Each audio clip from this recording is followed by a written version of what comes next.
But anyway, while Baruch sets up the technology, I should say that we have ended up coming a full circle here because, many of you probably know, some of you don't, is that during my PhDs in Boston University, one of my surrogate advisors was Shlomo Havlin.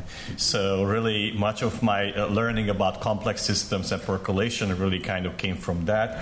That was a lesson that was unbelievably useful when it came to me studying networks. And now, of course, I'm giving the light back to the university that I got from Shlomo through Baruch actually rejoining from my lab. So, life continues. We're kind of regenerating ourselves through, and the knowledge is regenerating itself. So, in that respect, I heard so much about Bar-Ilan, and this is a true pleasure for the first time to finally visit it. And let me tell you a little bit about what we do recently. So we talked a little bit about Baruch, what should be the topic of the talk, and we decided that that's probably kind of, some of the more recent work would be more interesting. So let me see if I can get this started. Presenter view. All right. Is this? I think it's the technology is just getting there. All right. So I gave this kind of grandiose title of Taming Complexity to my lecture. And let me kind of a little bit tell you what do I mean by that. And, of course, many of you know our work on networks. And fundamentally, network science has been a very, very active field in the last 15 years, asking a wide range of questions. And asking a wide range of questions in a wide range of systems. So if you are a network scientist, you are at home studying the internet and understanding the structure of the internet, how the pieces are connected to each other, as Shlomo and many other people in this room have done. But we are often studying the things that are very different from the internet, like the molecular networks within our cells, how the genes and the proteins link to each other by protein-protein interactions, genetic interactions, and how those interactions lead to human diseases or specific traits in an organism and so on. And if you are a network scientist, you are equally at home of exploring things like social networks, which is the example that I'm providing here. This is a map that many of you may have seen many times over, a map that was put out by Facebook, representing their user base, kind of the nodes and the right regions corresponding to the places where there's lots of Facebook users, links corresponding who are their friends. And, just looking at this map and the underlying network behind it, you do realize lots of things about how kind of the social network looks like, both economic issues as well as political issues. You wonder why there are actually, no nodes whatsoever in certain regions of the world, yet in other regions and so on. So, but down the line, what you have in each of these cases, what is common between them, is very, very large network, very complicated networks that are essential to the way the system works. Because the underlying structure of the internet is essential to our ability to transmit information across the globe. The underlying structure of the protein interaction network is really essential to the way, what it means for a cell to be alive and how it responds to diseases and mistakes. And down the line, we must understand the underlying social network to understand social phenomena and even health-related phenomena like the spread of viruses and so on. Now, every time you're faced with one of these very, very large networks, you are asked a very simple question. How do we characterize this system? How do we describe its behavior and so on? And I'm going to have to do something switch. I've actually switched out this talk because I realized that by mistake, a different talk came up here. And that will just take, because I think they were both open on the screen and it wasn't me who kind of set this one up. Just 1 second. So fundamentally, why this is kind of coming up and trying to figure out what's happening here. So fundamentally, the question that we kind of focused in the last few years on is really to understand the underlying structure of these systems. The challenge for us, however, is to go beyond understanding the structure and getting, here we are. This is the right talk. View. Presenter view. Here we are. And really kind of going beyond the structure and understanding how this system works. And one important component of this, how the system works, is that how it actually controls its own behavior. And really, because if you think about what network science is about, is that, and generally any field of study is about, is really quantifying, predicting, and eventually controlling the behavior of the system. So the question I would like to ask today, what does it mean, control, to control something in the context of a network, in the context of a complex system? So to answer that, let's kind of go back to the meaning of control. Control has a brief meaning in many different subfields. You know, for example, you can think of control as controlling a drone, the behavior of the drone, you know, for far away, making it do things that, you know, it can do, but without actually having to be on the spot and doing it. But there's also the psychological meaning of control, controlling behavior and so on. What I'm going to do here is we're going to borrow concepts from control theory, which is a well-developed subfield of engineering and applied mathematics that has really in the last 30 or 40 years developed many notions of control that are very useful for that. And just to show how widespread that field is and how prominent that field is, I'm showing you just a small subset of many books that have been written on the subject. And I want to actually emphasize one of them in particular. This Applied Nonlinear Control for the Simple Selfish Region is that was written by Jean-Jacques Slotin, who is my collaborator on this particular work, who's a professor at MIT. Now the question is, what does control theory tell us about controlling a system? And control theory, of course, typically refers to controlling small or larger circuits that are designed by engineers and making it do what they want to do. And the technical term, what control theorists tell you, is that a system is controllable in general, like a circuit or something, if it can be driven from any initial state to any desired final state. Now, this is very abstract. What does it really mean? Well, the physicist would say, well, I can control a system if I can make it to go from any initial state, which is like, let's say, the center of this phase space, to any final state. And this space, of course, is the space in the sense that it's describing fully the state of the system. But this is, again, is just a reformulation of the previous sentence. The question is, what does it really mean? And to give a simple example of what we have in mind, let's consider a car.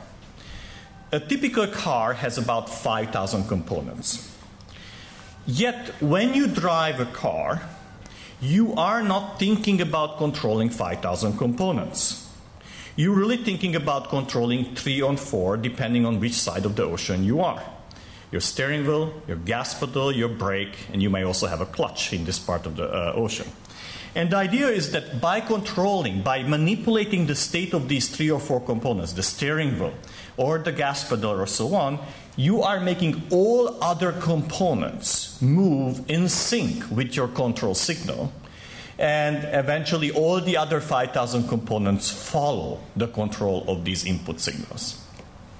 So now, of course, the reason why a car does that, why actually all the other 4 components follow this 3 or 4 one, is because a car has been built to be controlled by those 3 or 4 components. And I urge you not to buy a car that would not have that particular property. That being said, let me ask you a funny question that looks useless at first. Because I would ask the question, this is a car's wiring diagram. Okay? It has been built to be controlled, right? So that's the way that it was designed. Now, if you are not an engineer or someone who knows really car electronics and so on, could you solve for me the inverse problem? That is, this is the wiring diagram. Could you find it out from which are the 3 or 4 places from which you can control the rest of the components? Now you would say, why would I ever bother? Because an engineer could tell me that. But I would argue that as a scientist, this is the type of questions we are forced to ask every question in our research or in our labs. If you think about it, the question that biologists ask and medical doctors ask and researchers in their lab is to say, what are the genes responsible for certain phenotypes? How are those genes controlling those phenotypes? What are the genes responsible for certain diseases, and how is that state being controlled? What does it change really in the cell in the control perspective such that it goes from healthy to sick? And you know, one demonstration of the fact how important control is that about 2 years ago, the Medicine Nobel Prize was given to a Japanese researcher who discovered 5 genes whose state, if you change, you could make a normal cell into the stem cell or a stem cell into a normal cell. What was that discovery? Really, it discovered the control points regarding the change from the stem to the normal cell position. So in a way, it discovered the steering wheel and the gas pedal of the cell. So this is one of the questions that really biology is about. How is the cell controlling itself? But this is the type of question you're asked if you are a leader of an organization, like a company or a university, where we don't want to use the term control. We rather want to use the term leadership.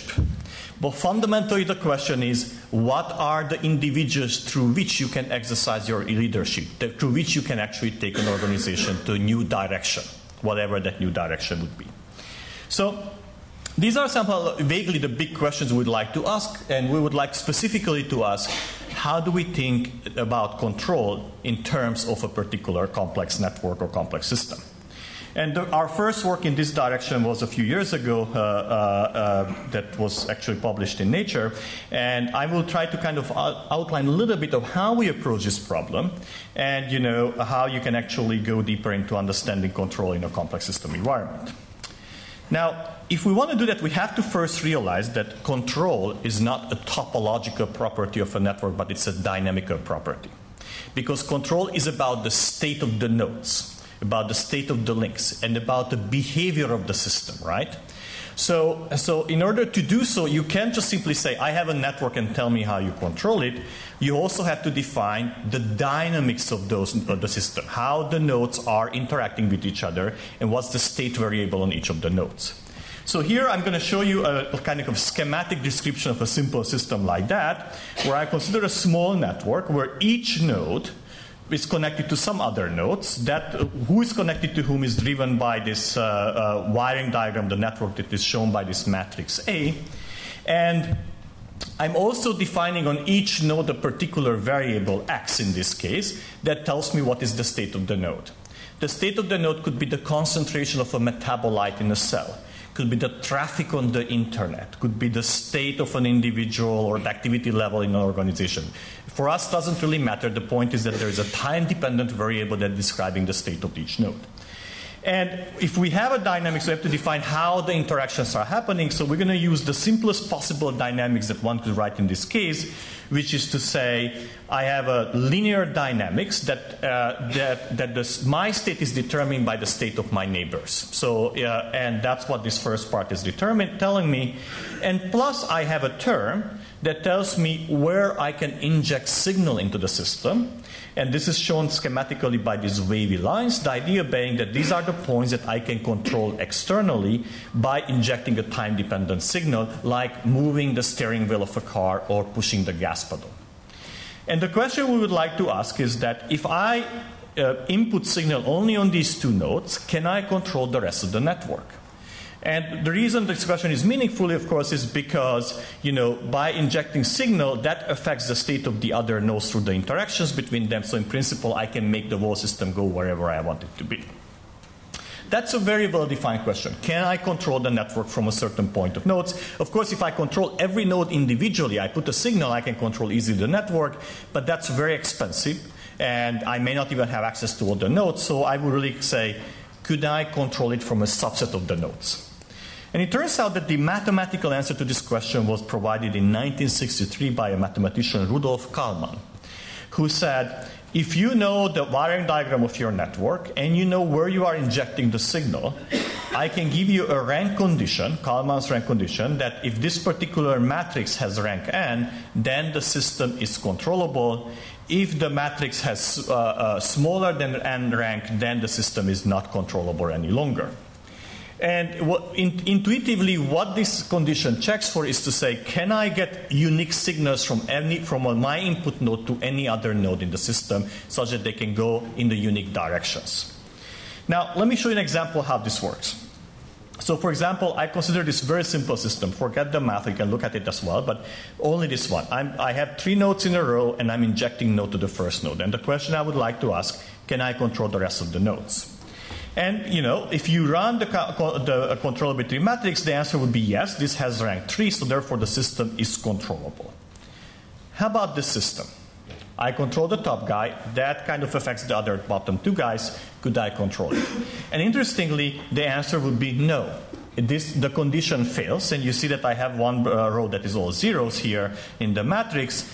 And the reason for that is that by controlling the top guy, I can make the bottom guys go up and down together, but I cannot make them to go in arbitrarily independent directions. So I lost 1 degree of freedom in this particular case, and therefore, the way this actually works out is that my solution will be always stuck in the plane and cannot get out from there. So I cannot make it to go outside of the plane. So this system is not controllable. And you could actually go ahead and control the system by adding one more signal, and then I can make them to go independently, and I'm all set. So if you put these pieces together, what the Karman condition tells you is that the first system is not controllable, the second one is controllable, controllable, not controllable, and the gain is controllable. So it looks like my problem that I set out originally is solved. I can just simply run the Karman's condition, and I will know whether the system is controllable or not. But I would really like to ask a very different set of questions that may not be right away solved by the Karman condition. What I would like to find out is that what is the minimum number of driver nodes? What's the minimum number of nodes I need to control this particular system? How to identify them? And what are the network characteristics or what characteristics of the system may determine that? Now, what I will tell you next is that the Karman condition is not sufficient for me to solve that problem. And let me tell you why. Well, the first is that for the Karman condition to work, I need to have the full description of the system, including the weights of the network. The problem is that in most complex systems, either I don't know the weights of the links, or they are time dependent. The traffic could be time dependent of the links and so on. So in a way or the other, a theory that requires me to know all those details is going to be very ineffective. But that turns out to be the least of the problem, because we can actually switch to what we call structural control theory, which means that I can put arbitrary values for these weights as long as I'm not changing the network. And the solution is guaranteed to work actually in arbitrary cases except for a zero measure solution. So it's guaranteed in practical cases that it will actually work. The biggest problem is the following. The Karman condition doesn't tell me who the control nodes are. What it tells me is that if I have a guess about my control nodes, whether I'm right or wrong, it's a 0 or 1 answer, yes or no. And in order for me to find the control nodes, what do I need to do? I first have to say, can I control the network from this node? Nope. Then let me try the next one. Let me try the next one. Let me try this pair, that pair, that pair, until I find the combination that can control the network. That process can be very, very time consuming. You're going to need an order of 2 to the n number of checks until you find something that is going to be guaranteed to be working. So that's very, very time consuming for very large networks. And equally important is the fact that checking the Karman's condition for very large system is practically impossible even in a computer. And the reason for that is that you need to really invert matrices of order n square m. So for like 1,000 node networks, you're needing to invert actually 1,000 squared matrices. And all the linear algebra software that you got out there will effectively become unstable for matrices larger than 1,000. So, even if you believe in the Karman condition, which we do, you can't practically check it for a very large network. It's impossible to do so. So in one end, the Karman condition tells you whether you are right or wrong, but it doesn't help you find the nodes itself, who are the control nodes. And that's what we'd like to find out, because the first step to understand how a system is controlled is to understand from which nodes I could actually control it. So to answer this question, which is the goal of my talk, I'm going to now switch gears and talk to you about a problem that has apparently nothing to do with control, which is a well-known mathematical problem, the so-called the matching problem. Matching seems to be a very simple game. You start from a network and you're asking yourself, how many bonds can I paint red such that no two bonds who are red are attached to the same node? Okay? And it's kind of a fun game for a smaller network, and you can figure out that none of these red bonds kind of hit each other by attaching to the same node. And of course, you would like to say what's the most red bonds that you can put in the network such that they never touch each other. And in this case, you will have two solutions to the problem. I mean, the first one will have a unique solution. The first network, the second network will not have a unique solution, but it would always be two bonds that you can print red. So that's many of you may have heard of matching problems. This is what in the United States and probably here is what they use, for example, to decide who will be admitted, let's say, in a particular medical school or a particular residency by the hospitals giving their choices of the students and ranking them, and the students giving their ranked choices of the hospitals they want to go to. And you solve a matching problem to find the optimal solution that most satisfies everyone's needs. And it's a very well actually established problem. László Lovász, who actually is one of a Wolf Prize winner mathematician, has even written a book on this problem. What I would like to do is to do the same matching problem, but in a directed network, not in an undirected one. And the reason for that is because in control, we like to have a direction. So we want to make a decision whether I'm controlling someone or that controls me. And that should be a clear-cut answer. And so in directed problems, the matching is defined the same way as before, except that what we're just simply requiring is not to have two bonds going into the same node or going out, but you could have one bond going in and one bond going out. So for example, in these networks, these will be the maximum matching problems. You see here you can have only one red bond. Here you can have all of them because none of them violates our condition. And here you have another solution. And I'm going to use the following language. A node to which a red bond points to is called matched, and the one that no red bond points to actually is called unmatched. Now, why did I introduce you to all these matching problems?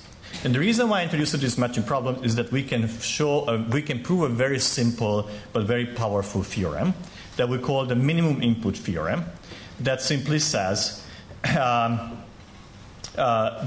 if you would like to control this network or any network, you have to first solve the matching problem, and on the driver nodes that you need to control will actually be the unmatched nodes. So this is not something that I'm going to prove now, but let's go ahead and think about what this means. It means that by solving the matching problem, which is a completely independent problem from control, I can find out who are the control nodes in the system. And let me show you some example how this works, and then we can talk about why this is so amazing in one way. For example, let me say that you would like to figure out that who can control this particular network, it's a small network, which are the nodes. And what we tell you here is that what you have to do is that first solve the matching problem, and you would find that indeed the minimum matching is consisting of two bonds, therefore two nodes are don't need to be controlled. And if you would like to control this network, you will have to control all the other nodes who are unmatched. And if you inspect a little bit this network, you will realize that there is not a unique solution to the matching problem, but there are multiple solutions, which means that there are multiple ways of controlling the network, having always the same number of control nodes. So that one is not actually any different. So now it looks like that by mapping the control problem into a matching problem, I haven't really solved much. Because I've taken one complicated problem into another complicated problem, right? And it's not so much fun to find the matching either, require lots of trials and errors. But the reason this is exciting is that while the brute force search of matching is really again NP complete, in reality matching problem is not NP complete. But this is exactly what the mathematics community has shown, is that there is a polynomial solution to the problem. So which means that I can find the maximum matching in a very short time frame, very efficiently in the polynomial time, so I can identify who are the control nodes in the network, which means that my original control problem was not NP complete either, but actually I can very effectively get a solution. So let's pause for a second and realize what this means. I told you earlier that the control problem is fundamentally a dynamical problem. Because I would like to figure out how do I control and insert signals in certain nodes such that the rest of the network follows. Yet I ended up mapping this one into a matching problem that is a completely topological property of a graph. So we have taken a very complicated dynamical problem and turned it into a network problem.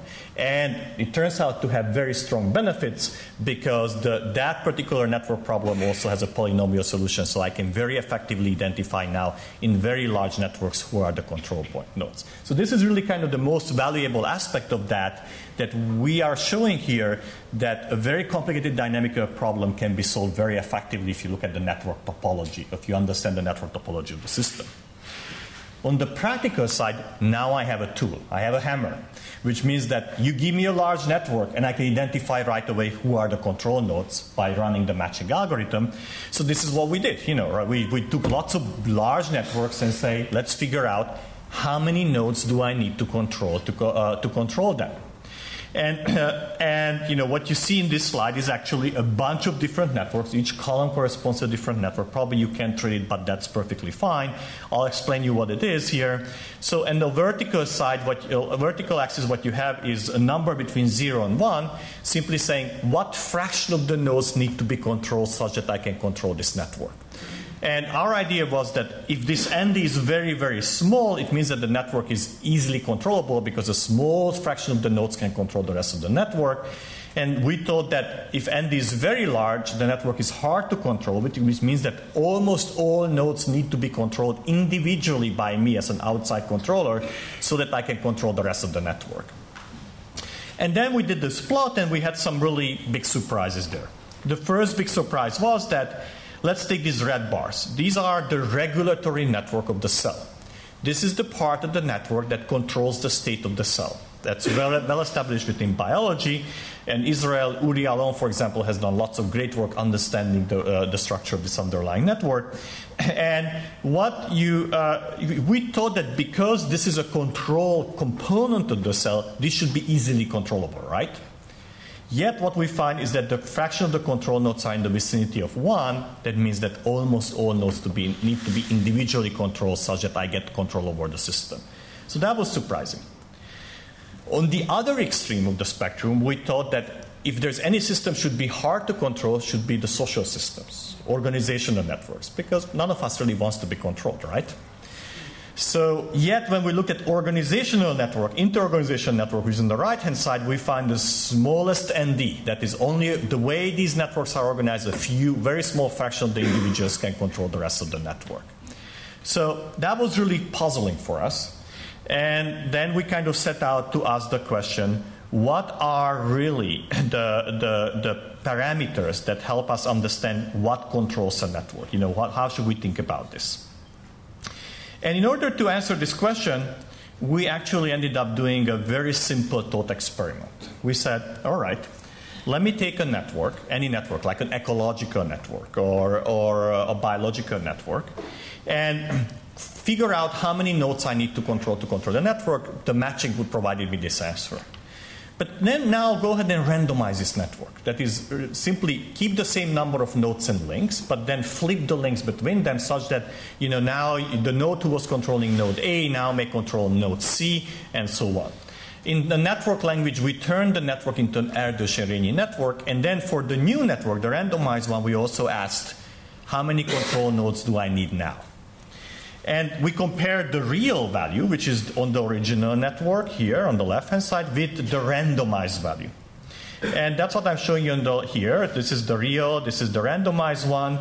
And if these points would be lined up across the diagonal for different type of networks, these are different networks that I showed you in the earlier table, it would mean that by randomizing the network, the number of control nodes did not change.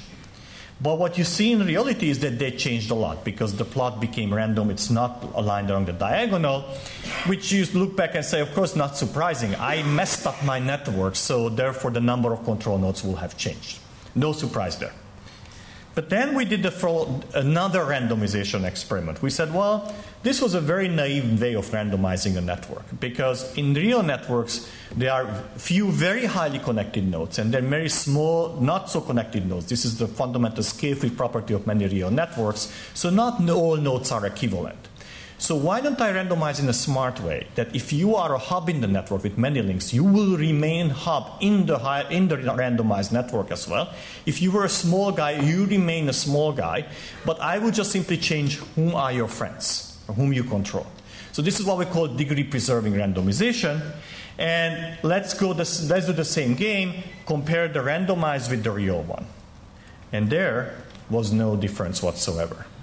So what we realized, I mean, there were small differences, but nothing really major noticeable. So what we realized is that if I randomize the network in a smart way, that I keep if you are a hub, then the number of control nodes don't change. That had a very simple meaning. It told us that the number of control nodes is determined uniquely by the degree distribution of the system. So it's not whom your friends are, but how many friends you have, and how many friends you have, and how many friends your friends have. So knowing simply the distribution of the number of friends in the network will uniquely determine the number of driver nodes. I don't explicitly need to know who your friends are, whom you control, or who controls you. So, and that had a particular meaning because it meant that the degree distribution uniquely determines ND. And if you believe that, which the numerical data was indicating, then we were able to use a set of tools coming from statistical physics, so-called the cavity method, to analytically probe what are the network properties that determine the number of driver nodes in the system.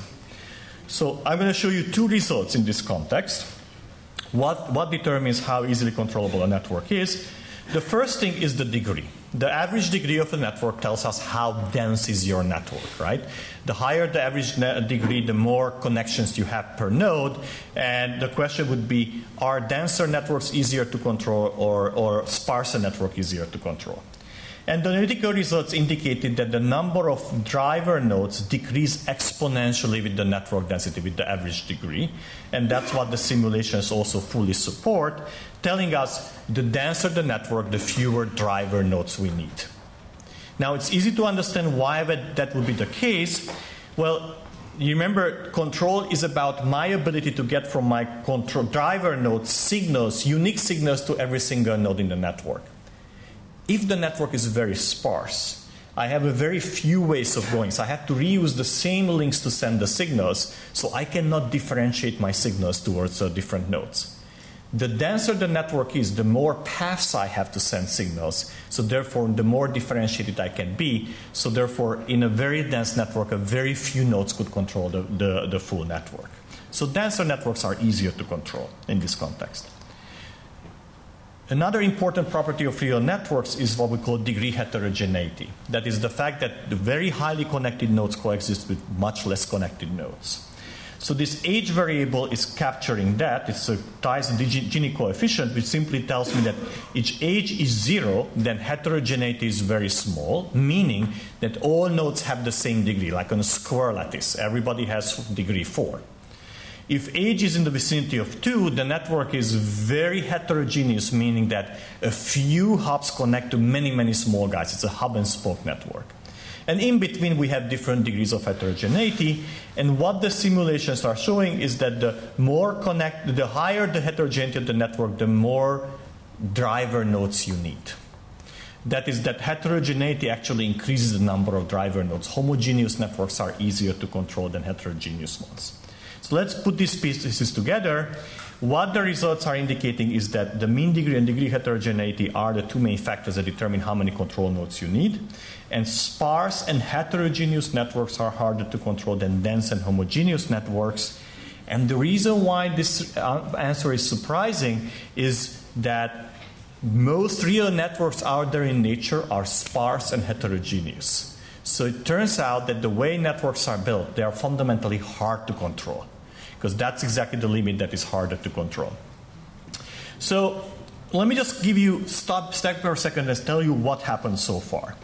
What I said is that if we start from an arbitrarily weighted network, we can switch to structural control and ignore the particular weights, and we're going to be fine with the answers. We get a binary network telling us you have a link or not to a node. Then I showed you this maximum matching theorem that allows me to identify the driver nodes by mapping the problem into a matching problem. And now using the Hofkoff-Kraft algorithm, I can identify very effectively those driver nodes through the matching problem. Then this is kind of was a one-way path which we could prove along our way along that, but then we did a jump, a numerical observation that the number of driver nodes is uniquely determined by the degree distribution. We could not really prove this link, but we numerically it's very solid. Once you believe that, we can use the cavity method to analytically calculate how many driver nodes you need in the system given the degree distribution of the system. So that was really the agenda that we went through it. And let me show you an example where we can a little bit feel of what this actually means and how this works out. And for that, we're going to take a little pause and talk about a system that apparently nothing to control. It's a fun system of its own, which is the structure for organization. What you see here is a map of a company. Well, actually not a map, I'm sorry. These are the employees of a company in Hungary. And this particular company has 3 different locations. One of them is in Budapest. These are the purple people. And then one of the group of people who work at the company are just outside of the Budapest. These are kind of the yellowish, greenish guys. And then there's a bigger manufacturing site out very far away from Budapest, which is the blue guys. And the reason we know about this particular network is that their management actually turned to us for help. Us being actually a company that I funded in Hungary, Maven 7, that does social network analysis. And the reason they turned to us is that they realize that they have a fundamental communication problem within their organization, which is every time the higher management makes a decision about where the company should be going, what are the next strategic goals, and so on, not that news is not getting to the employees, but often the employees have in mind the opposite of what the management decided of where the company should be doing and going. And they actually hired a normal kind of communication firm who has really confirmed that they have a problem, indeed. But they couldn't figure out what is the source of that particular problem. So they said, okay, let's give a shot actually whether network analysis may be able to help us to figure that, to find an answer.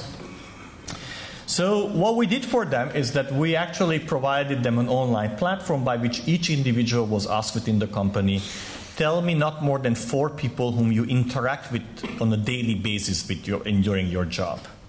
We asked them who are the people they talk to regularly, who are the people that they get their jobs from, that who tells them what to do, and where do they delegate their jobs, that whom they tell what to do, and so on.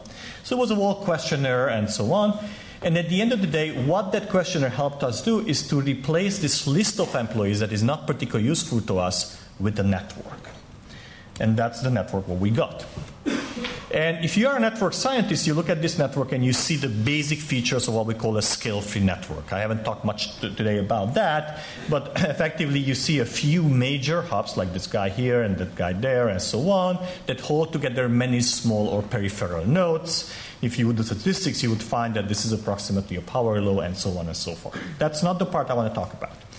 What you see, however, is that there are naturally a few major hubs. And I want to emphasize, these guys are not hubs. They don't have so many names just because they think very highly of themselves. They are hubs because lots of other individuals pointed at them as being the source of information within the company. Okay? So it's a self-organized answer because everybody was asked to say not more than 4 other individuals whom they talk to on a regular basis. Now, it's not at all surprising that there are people who are very influential within any organization. That's what you would expect to be the case. The question is who they are, right? So we said, okay, well, probably the people who should be influential are those who knows what's going on. So who knows what's going on? Well, those who are higher in the hierarchy. So let's put the hierarchy back onto this network. So the red nodes are actually the management and higher management and CEO. And they are here, and you see you don't see any big nodes among them. Next level is top management, blue nodes. I don't know if you guys can see, but I don't see any big blue node over there. So you realize that the influential individuals within the company come from the bottom layers, and actually the biggest guy in the middle, it comes from the very bottom of our organization that we benevolently call associates, which is a nice way of saying you don't have much responsibility really within the organization, you just do your work. And indeed, that particular guy, in a different representation, you realize that he's about 2 links away from anybody within the company. And it doesn't matter where that person is in the headquarters or it is actually on the smaller or the bigger manufacturing side. So clearly we found the source of the information. The question is, who is he or she, and what do you do with it, right? And the answer to the first question is easy. You look up the charts and you realize that that person is in charge of health and safety within the organization. That is, his job is to go from group to group and make sure that all the laws and the regulations regarding health and safety are properly maintained. So, but by the nature of the job, he talks to everyone at the bottom layer of the organization. What you realize if you look at it is that he has no links to higher level of the management. So he picks up information here, he passes out information over there. His personality is such as well that he becomes the gossip center of the company, but he has no access to authoritative information. So what do you do with him? Should you fire him? Should you make him the CEO? Or should you just simply tell him what's going on? And of course, the answer is the latter. You shouldn't fire him because he is really a very good conduit of information. He probably doesn't have the characteristics and the experience to be a leader. But what this map is telling you is that by talking to 2 or 3 individuals within the company, you would actually have a very strong chance of letting the rest of the company know what is your vision as a leader. So this is just to show that really network analysis provides you a dashboard to understand what happens within a complex system like a company or like in a cell or so on. But I want to now flip this network around and say, okay, what we got really is a directed network that tells me where influence is actually happening within the company, what people perceive as whom they talk to, where they get information. So we can suspend this belief and believe that this is actually a control network and ask ourselves, what if we apply control theory to that? Who would be the control nodes in this particular system?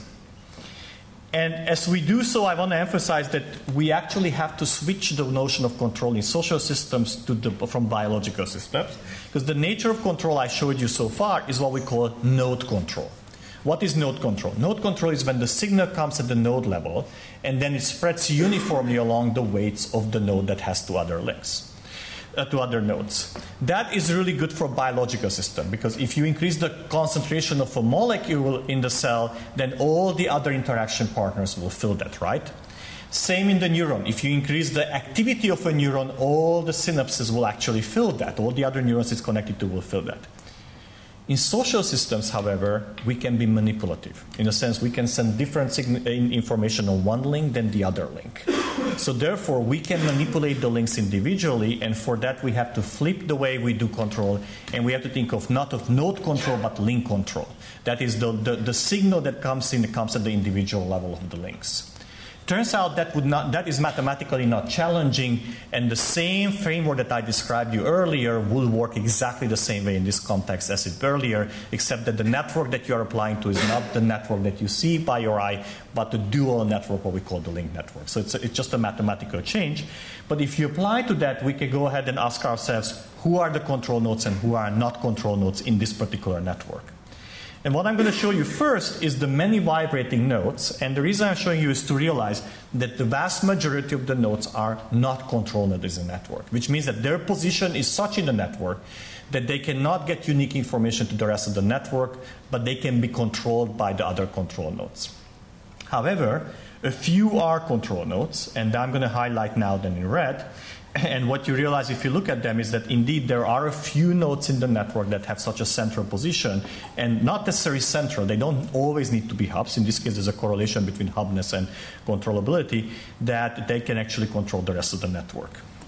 I want to emphasize, I'm showing you this one more like an example. I am not implying that I could really control this particular organization from this network, from this particular network. But I'm just showing you what you can do with these tools. And of course, it's a big challenge for us to say in a social setting whether any of these ideas would work. That would require lots of research for us to figure out, and probably other communities as well. But at least it illustrates that these tools would provide you guesses of what are the nodes that are in position to control the rest of the system. Now, there's one particular detail that I want to emphasize that is crucial to the way we think about control, which is to say, I told you that the number of driver nodes is unique for a given network. That is how many nodes I need to control. But there are multiple control configurations, that there are multiple ways I can choose that. And the question is then, what is my role as a node in the network in the control if I sometimes can be controller and sometimes cannot be? So let me show you how that works. If you look at this particular network on the map, what you realize is that there are different control. These are the 3 control configurations we have, and you see that they differ in the way the signals are inputted. So here, this guy doesn't get a signal. Here, this guy doesn't get a signal. Here, that guy doesn't get a signal. And if you look at it, you realize that there are some nodes that we call critical, that nodes that always need to be controlled. And that's node number 1, for example. In every configuration, it's a control node. There are some that are redundant that never need to be controlled, and that's node number 2, because it's always controlled by node 1, so it's taken care of. And there are some intermittent, like node 1, 2, 3, 4, and 5, which in some configurations you need to control them and some you don't. So the question is now, if you're looking at a particular node at the network, how important is that for control? And that, if it's critical, obviously it's very important. You cannot control the system without it. If it's redundant, not at all important. So the question we ask, how does the number of critical or non-critical nodes actually change with the system properties? And then we find a very surprising answer. Here what you see is the number of, let's say the gray line is the number of redundant nodes in the system for a not too connected node, a denser network, and an even more denser network. And you see that for low density, for many different network configurations, I have roughly the same fraction of the nodes to be actually redundant. But for a high denser network, I suddenly see a bimodal distribution. Some networks require more redundant nodes, some fewer. And for even denser networks, it's kind of splits very evenly. In other terms, if you are a physicist or a mathematician, you may realize that we have a bifurcation in the system. If the network is not too dense, I have a unique answer to my problem. That given the number of links on the network, I can uniquely tell you what fraction of them will be redundant. But when I reach a critical density of the nodes, links, suddenly I have a bifurcation, and for apparently the same density of the network, I can have a very high or a very low answer to my question. And these actually have very different meaning, and let me show you what it means. If you are somewhere in the high density region, you can have a set of solutions where only a very few nodes are involved at all in control, because the white nodes are redundant, they're never involved in control. And that would be the upper branch solution, or the lower branch solution, where the number of redundant nodes is tiny and almost all nodes could actually be involved in control. And these two control configurations have very different meanings, because in the left-hand side we see a network where most nodes don't play any role in control, and that's what I would call centralized control, because only from a few nodes, no matter what I do, those few nodes can control the rest of the network. So this is probably ideal, let's say, if you want to do a manufacturing organization, where your goal is to optimize the process and you don't want kind of dissenting opinion. You want the best solution to the problem. However, in the other branch, you have this distributed solution where you can form sub-teams that control the rest of the network, and there are many, many different sub-teams, and almost everyone could be part of some of those.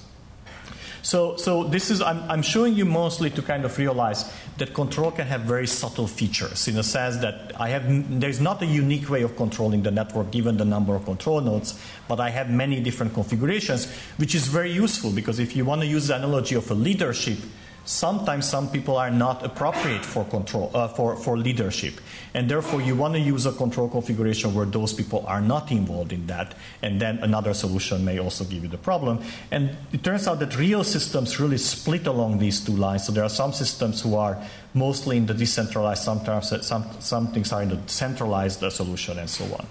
So at the end, what this gives us is really a way of diagnosing complex systems and understanding really how the local wiring diagram determines how the system is being controlled. And sometimes you can get really funny answers in this case. Here we have a centralized and a distributed system. They have the same number of nodes, they have the same degree distribution. The only difference between them is one link. So it kind of suggests that in some cases, but this is a very pathological case, in most systems is not the situation, just rewiring a little bit your network by making a boss to be a subordinate and subordinate to boss could change actually the whole nature of the organization. So there is possibility for that. And the last thing I would like to tell you, that control has a very dual problem to it, that control theorists are very familiar with it, that is equally important in complex systems, which is the concept of observability. What do we mean by observability? Well, if I have a complex system in front of me, like a cell or an organization, and I would like to figure out its state, I want to know where that system is, in principle, I could do so by measuring the state of each node and each link in the system. But as typically, that's very consuming for me, both regarding data collection, interpretation, and so on. What I would like to do instead is to measure only a subset of the nodes and figure out from that what is the state of the system. Biologists would call this biomarkers, right? I want to make a few measurements of your bloodstream or something else and tell you whether you are healthy or not, and whether you have a particular disease or not. And in general, the reason why you can do that is that the state of these nodes are not independent of each other. And therefore, in principle, you could find a subset of the nodes from which, if you have their state, you can reconstruct the rest of the network from there. This is what we call observability. And it turns out that observability is a dual problem to control. And the duality means that if you would like to find out who are the observers, what is the minimum number of nodes that you need to observe in the system such that you can reconstruct the state of the system, you just have to take your original network, flip the links, the direction of the links, and solve the control problem. The controllers on the flipped network will be the observers in your original network, because controllability and observability go in the opposite direction. Control is me influencing other nodes, observability, me reading the other nodes. And so the mathematical apparatus that I showed you earlier, the matching problem and so on, doesn't only help us to solve the observability control problem, but also helps us to solve the observability problem as well. Which is probably a good moment for me to stop this talk. And what my goal has been today is to illustrate to you that when it comes to networks, we can start moving beyond asking questions about what the topology of the system is, how the system looks like, and we start asking the question, how does the topology affect the behavior of the system? And there is no behavior property more important than the ability to control a system. Because at the end, the goal of any kind of scientific endeavor is to measure, understand, and eventually to control a particular biological or technological system. That's eventually our ultimate goal in most of the systems. And what we have achieved in the last few years as a community is to move beyond topologically characterizing the system and start asking these far more sophisticated questions. We are at the beginning of the road, and I think that understanding the dynamics of these complex systems is still a very, very open question for us. This is what Baruch has spent 4 years in my lab focusing on, with great success in some aspects of it. And I personally believe that we will one day achieve the same level of clarity and understanding in the dynamics of the systems as we did in the last 15 years on the topology, but we have a long way to go in that direction. And I should actually acknowledge the fact that much of the work that I presented today was really coming from a collaboration with Yang-Yu Liu, who was a postdoc in my lab, who then became a faculty at Harvard Medical School, and then Jean-Jacques Slotine, who is a control theorist from MIT, and he was the one who actually taught us lots of technical things about control that allow us to do this work. And thank you very much for your attention, and thanks for the opportunity to be here.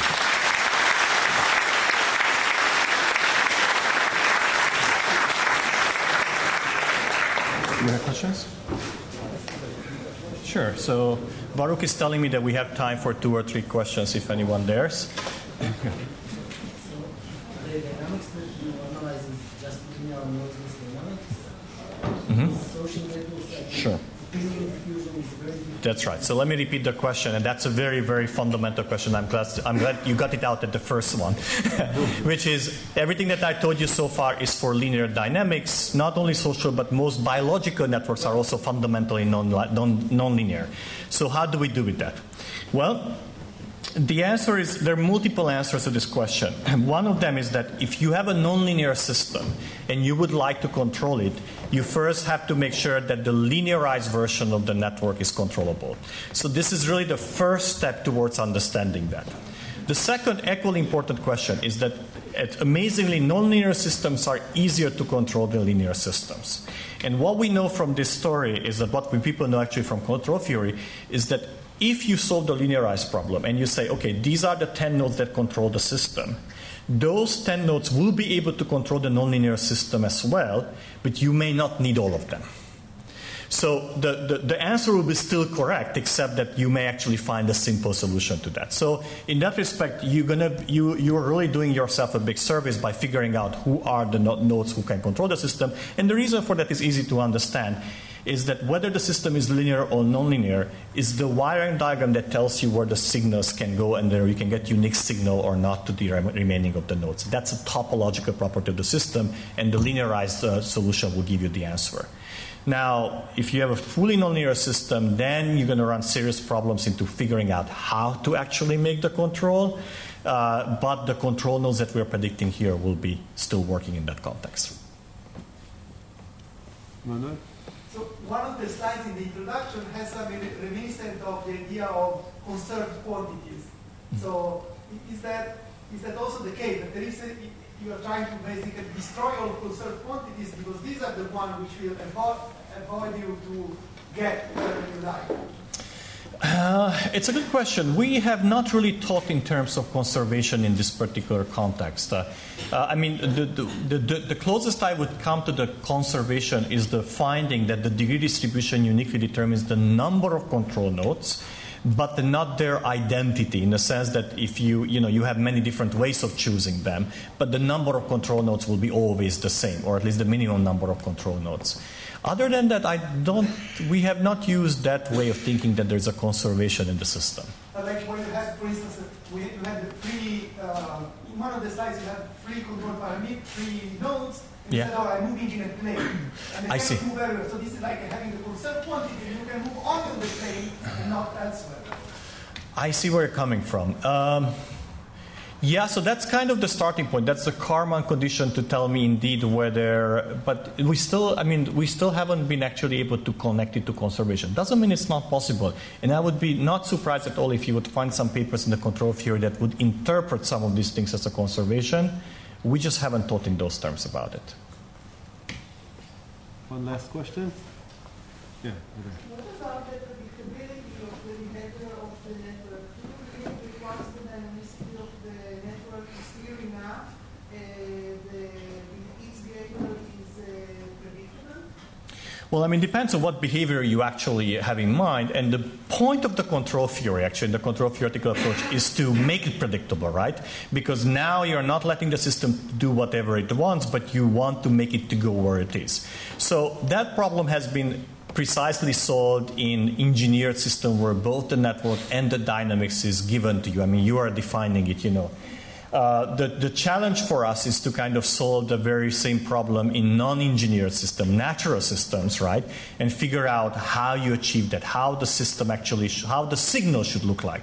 One of the things I haven't really talked here about is the factors that, let's say that now I know who are your control nodes and I would like to achieve control. What does it mean achieving control? I need to design my signal by which I can make the system to go from here to there that I inject to the control nodes. So that really means I'm taking predictability out of the system and I'm forcing the system to go somewhere. So in a way, control and predictability are equivalent in some cells or antidotes in the other one, because predictability is taken out, like it's replaced by control in the control framework.